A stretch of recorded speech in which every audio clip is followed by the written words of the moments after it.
Hey guys, so I was recently doing some research on Mutsuki's character and I found out a couple of very interesting things which are really scaring me with regards to Mutsuki's fate in the upcoming chapters. Also, one thing I do want to say is that this video is going to contain some pretty major spoilers with regards to the Berserk manga up to chapter 94. I know what you guys are thinking, Roshank, why in the world are you talking about Berserk in Tokyo Ghoul? Well, the reason why I'm talking about it is I feel like Mutsuki's character is at least to some extent possibly inspired by a character from Berserk, and looking at that character's fate, we can sort of predict what Mutsuki's fate is going to be. But anyways, the point is, if you don't want to be spoiled with regards to the Berserk manga, I highly recommend that you click off this video now.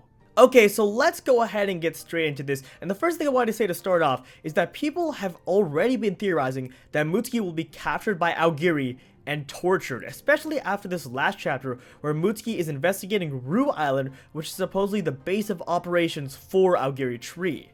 And one of the reasons why people have been thinking this is the similarities between Kaneki from part 1 and Mutsuki right now are absolutely uncanny. For one, they both have eye patches and they're both one-eyed ghouls. For two, their masks were incredibly similar. And for three, to some extent, they have very similar personalities. We already all know what happened to Kaneki in part 1. He was tortured pretty brutally, and there are even theories out there that he was raped and sexually abused by Jason. So it's very possible that Ishida drawing similarities between Kaneki from part 1 and Mutsuki now is him foreshadowing that Mutsuki will suffer a similar fate. In addition, we all know that Torso has a strange, probably sexual obsession with Mutsuki, so it's very likely that the torture will include sexual abuse of some kind. The thing is, Mutsuki isn't only similar to Kaneki from part 1, but Mutsuki is also very similar to another character from a different seinen manga called Berserk. And this character's name is Casca. For those of you who don't know, Berserk is, like I said, a seinen manga that is held in very high regard, so it's certainly not out of the question that Ishida drew some inspiration from this manga. Anyways, let me go ahead and start by flashing a picture of the two up on screen, and the similarities in their appearances are absolutely uncanny.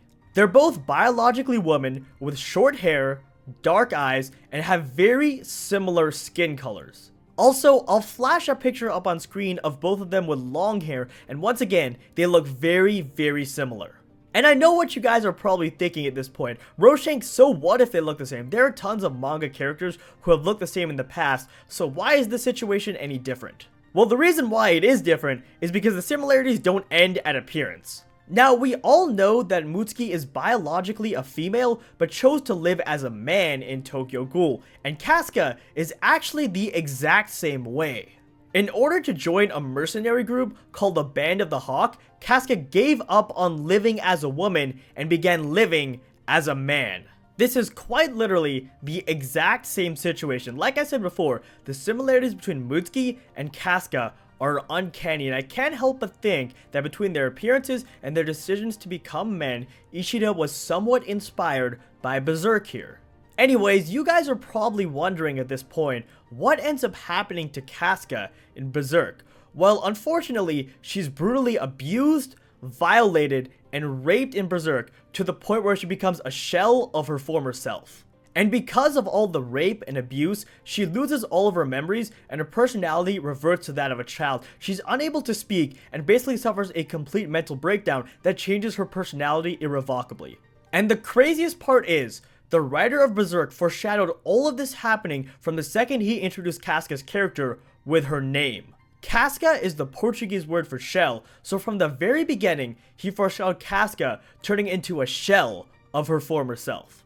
Okay guys, now here is where things get interesting. I did some research and I found out that Toru, Mutsuki's first name, actually means something significant in Japanese. What Toru means is transparent, thin, or lacking substance. First off, the fact that Mutsuki's first name means something significant is again evidence of the similarities between Mutsuki and Casca, but more importantly, what if Toru's name is foreshadowing a change in Mutsuki's personality where he becomes nothing more than a transparent, substanceless version of his former self in the same way Casca did. Mutsuki being tortured and raped was already a high possibility, but now the possibility is even greater considering the similarities between Mutsuki and Casca. They're way too alike for me to ignore it, and if Mutsuki ends up suffering the same fate as Casca, then I'm going to be very sad.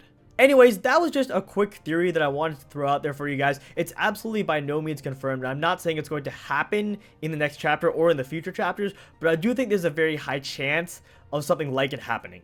Well, alright folks, that is pretty much gonna do it for this video. As always, if you enjoyed, be sure to drop me a like down below and subscribe to my channel if you haven't already for more Tokyo Ghoul content in the future. The comment question of the day is, what do you think is going to happen to Mutsuki in Tokyo Ghoul? Do you think she's going to suffer the same fate as Kaneki and or Casca like I do, or do you think something different is going to happen? Otherwise, I hope you all have an awesome rest of your day, and I will see you in my next video.